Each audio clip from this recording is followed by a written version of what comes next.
ধানের শীষে লুকিয়ে আছে কৃষকের হাজার স্বপ্ন।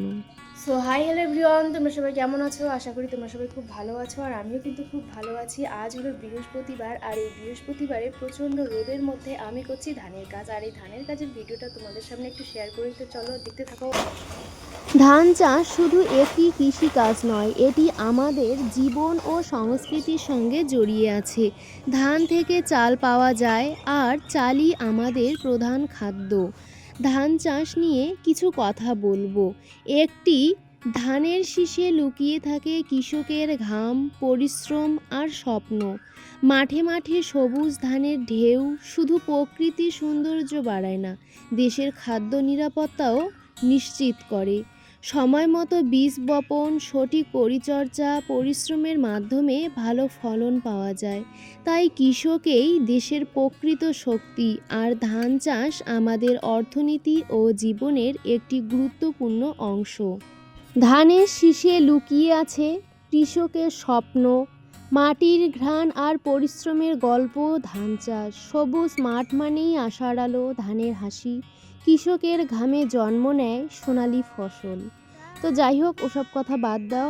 এখন আমি ধান ঘাটাঘাটির পর সকালের খাবার খেতে বসেছি। আর সকালের খাবারে মা করেছে মাছের ডিমের বড়া, আলু দিয়ে ঝোল। তো যাই হোক, খাওয়া দাওয়ার পরে একটু ধান ঘাটাঘাটি করার পর আমাকে প্রচণ্ড গরম লেগেছে, তো সেই কারণেই এখন আমি খাবো শরবত। আর শরবত খাওয়ার জন্য আমি শরবতটা নিজের হাতে তৈরি করে নিচ্ছি। এখানে কিন্তু আমি 3 গ্লাস জল নিয়ে নিয়েছি, আর গাছ থেকে একটা লেবু ছিঁড়ে এনেছি।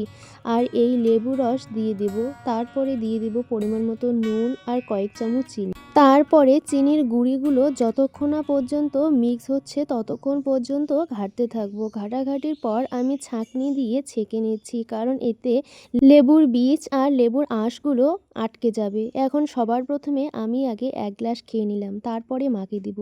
শরবত খাবার পর মায়ের মাথায় একটু গোড্রেস দিয়ে দেব, কারণ জানি না, আজকাল দেখছি মায়ের মতন মহিলাদের সকলেরই মাথার চুলগুলো পেকে যাচ্ছে। আর এই দেখো, আমার মায়ের মাথার চুলগুলো কিন্তু পেকে গেছে। আমার মায়ের কিন্তু বয়স সেরকম না, কিন্তু বয়স হিসেবে চুলগুলো অনেক আগেই পেকে যাচ্ছে। সেই কারণেই মাকে অনেক লজ্জা লাগে। মা ভাবে যে আমাকে বুড়ি বুড়ি দেখাচ্ছে, তুই আমার চুলগুলো একটু তাড়াতাড়ি ঠিক করে দে। সেই কারণে আমি মায়ের কথা শুনে আমি মায়ের মাথায় মেহেন্দি দেওয়ার জন্য মেহেন্দিটা গুলিয়ে নিয়েছি। আর দেখো, মাথায় অ্যাপ্লাই করার পর 15 মিনিটের মধ্যেই অনেকটা ভালো রেজাল্ট এসেছে। এখনও কিন্তু ঠিকঠাক শুকায়নি, অনেকটাই বাকি আছে। তো তবু 15 মিনিটের মধ্যে যা কভারেজ দেখা যাচ্ছে, আশা করা যায় ভালোই রেজাল্ট আসবে। মাথায় গোড্রেস অ্যাপ্লাই করার পর মা বলল, দুপুরবেলার জন্য মাংস নিয়ে আয়, আজকে দুপুরবেলা মাংস দিয়ে খাওয়া দাওয়া করব। তাই মার কথা শুনে আমি স্নান টান সেরে আমার পাশের বাড়ির এক বোনের সাথে চলে গেলাম আমাদের বাড়ির পাশের বাজারে।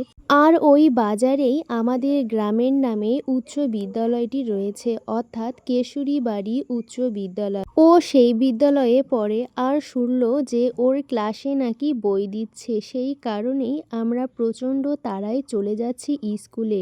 তো স্কুলের গেটে এসেই দেখি স্কুল ছুটি হয়ে গেছে। ছাত্ররা স্কুলের গেটে প্রচণ্ড ভিড় পাকাচ্ছে। আর এই ভিড়ের মধ্যে বৃষ্টিও ঢুকে গেল স্কুলে, কারণ ওর নিতে হবে বই। আর লাইব্রেরি বন্ধ করলে তো আর ওকে বই দেবে না, সেই কারণে এই ভিড়ের মধ্যে ঠাসাঠাসি করে সে ঢুকে পড়ছে। আর আমি ততক্ষণ রাস্তায় দাঁড়িয়েছিলাম। তো এখন আমার কিন্তু মাংস নেওয়া শেষ হয়ে গেছে। এখানে কিন্তু আমি হাফ কেজি মাংস নিয়ে নিয়েছি। আর এখন আমরা রওনা দেব বাড়ির পথে। তো চলো, বাড়ির পথে যেতে যেতেই তোমাদেরকে একটু আমাদের গ্রামের রাস্তাগুলো দেখাই। আমাদের গ্রামের রাস্তাগুলো কিন্তু কাঁচা কাঁচা হলো রাস্তার সৌন্দর্যটা যেন অন্যরকম। চারপাশে সবুজ খেতে ভরা, মাঝখানে এই কাঁচা রাস্তা। তো আমার ড্রাইভার ছিল বৃষ্টি, ওর আসল নাম কিন্তু সুপর্ণা, ওকে আমি বৃষ্টি বলেই ডাকি। এই নামটা আমার খুব ভালো লাগে। আর এই নামটা শুধু আমি নই, আমাদের বাড়ির প্রত্যেকেই ওকে এই নাম বলে ডাকে। আর ওরও নাকি এই নামটাই শুনতে ভালো লাগে। দেখতে দেখতে আমরা কিন্তু এখানে হারভেস্টারটাকেও দেখে নিলাম, ধান কাটছে। তোমাদের ওইদিকেও কি এই হারভেস্টার দিয়ে ধান কাটো? তো অবশ্যই আমাকে একটু কমেন্টে জানিও। আর আমাদের এই দিকের পরিবেশটা তোমাদের কেমন লাগছে তোমরা একটু দেখে বলো। আমার কিন্তু খুব ভালো লাগে। সবাই বলে যে নিজের গ্রামে থাকো তো সেই কারণেই নিজের গ্রামটাকে এত প্রশংসা করো, কিন্তু আমি সেটা বলিনি। আমাদের গ্রামটা সত্যিই দেখতে খুব সুন্দর। তো আমাদের মতন কি তোমাদের গ্রামটাও দেখতে সুন্দর? অবশ্যই কিন্তু কমেন্টে জানিও।